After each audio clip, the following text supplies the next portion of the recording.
पहले भी देखा गया था कि सृष्टि अपनी पुरानी चालबाजियों से रची हुई थी। जब उसने पूरा नाटक किया था कि जनक या तो गायब हो गई है या शायद उसका कत्ल हो चुका है। उस वक्त भी सृष्टि को एक बार भी ये नहीं सूझा था कि जनक वही लड़की है जिन्होंने कभी उसकी जान बचाई थी। जनक ने सृष्टि को उस दिन बचाया था जब उस पर कत्ल की कोशिश की गई थी, लेकिन आज वही सृष्टि अपनी स्वार्थ मक्कार चालबाजियों के चक्कर में फिर से वही गलती दोहरा रही है।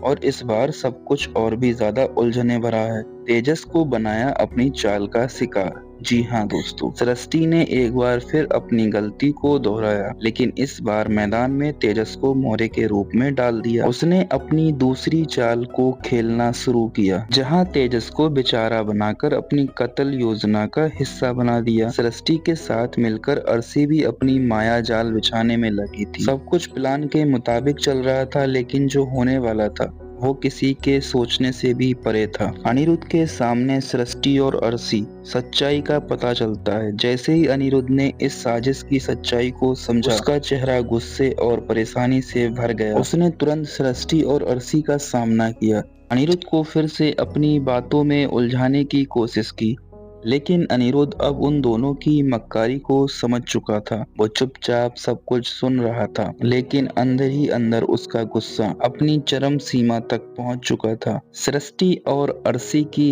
हर एक बात और हर एक नई साजिश की तरफ इशारा कर रही थी, लेकिन इस बार अनिरुद्ध ने तय कर लिया था कि वो उनका नाटक खत्म करके ही रहेगा। जस्ट पुलिस की गाड़ी की आवाज सुनाई देती है और दरवाजा जोर से खुलता है। पुलिस की एंट्री और सृष्टि के लिए हाथ में हथकड़ी। ऑफिसर्स के हाथ में हैंडकफ थे और सीधा आकर उन्होंने इल्जाम लगाया, सृष्टि तुम जनक की कत्ल की जिम्मेदार हो। सबके चेहरे पे एक ठंडक सी छा गई। सृष्टि ने जितनी भी कोशिश की अपने आप को इनोसेंट दिखाने की, उसकी हर चाल फेल हो गई। पुलिस ने अनिरुद्ध के सामने सृष्टि को अरेस्ट करने का फैसला सुना दिया। अनिरुद्ध का टूटा दिल और रिश्ते खत्म। इन सब के बीच अनिरुद्ध के दिल में एक ही बात चल रही थी, झनक झनक झनक। जिसने कभी मेरी मदद की थी, आज फिर से सृष्टि की वजह से दुख भोग रही है। उसका मन पूरा बिखर गया था, लेकिन इस बार उसने एक बड़ा फैसला ले लिया। अनिरुद्ध ने अर्शी से सीधा कहा, अब और नहीं, मैं तुम दोनों को माफ नहीं कर सकता। जो कुछ तुमने जनक के साथ किया है उसका कोई माफी नहीं हो सकता। अनिरुद्ध ने मुखर्जी परिवार के हर एक सदस्य से रिश्ता तोड़ दिया। उसने अर्शी को भी अपनी जिंदगी से हमेशा के लिए अलग कर दिया। ये फैसला उसके लिए कठिन था, लेकिन वो जानता था कि ये जरूरी था। अनिरुद्ध का एक नया सफर क्या अब जनक से मिल पाएगा? अब सवाल यह है कि अनिरुद्ध क्या अब जनक से मिल पाएगा?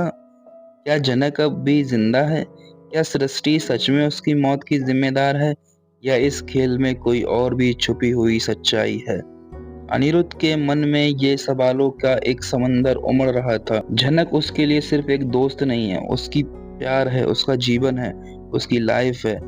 उसने कभी अपने दिल के कोने में उसके लिए एक गहरा लगाव महसूस किया था, और वो अभी भी उसके साथ है और उससे शादी करना चाहता है। अब अनिरुद्ध को सिर्फ एक ही चीज चाहिए, जनक की सच्चाई और इंसाफ। क्या वो अपने फैसलों में सही साबित होगा? क्या मुखर्जी परिवार अपनी गलतियों का भुगतान करेगा? ये देखना अब बहुत ही रोमांचक होगा। आगे क्या होगा अगले कुछ एपिसोड में? आने वाले पलटवार, छलांग और बड़े राज खुलने वाले हैं। ये शो अब अपने चरम पे है, और अब जितने ट्विस्ट और टर्न्स देखने वाले हैं वो आपको एक पल के लिए भी सीट से हिलने नहीं देंगे। क्या जनक सच में लुटेगी? क्या जनक सच में लौटेगी? क्या सृष्टि अपनी गलतियों का सामना कर पाएगी? और सबसे बड़ा सवाल, क्या अनिरुद्ध अपनी प्यार, अपने दोस्त, अपनी पत्नी के रिश्तों को बचा पाएगा? ये सब जानने के लिए बने रहिए इस शो के साथ। वो अभी सब्सक्राइब करें और अपनी नज़र बनाए रखें।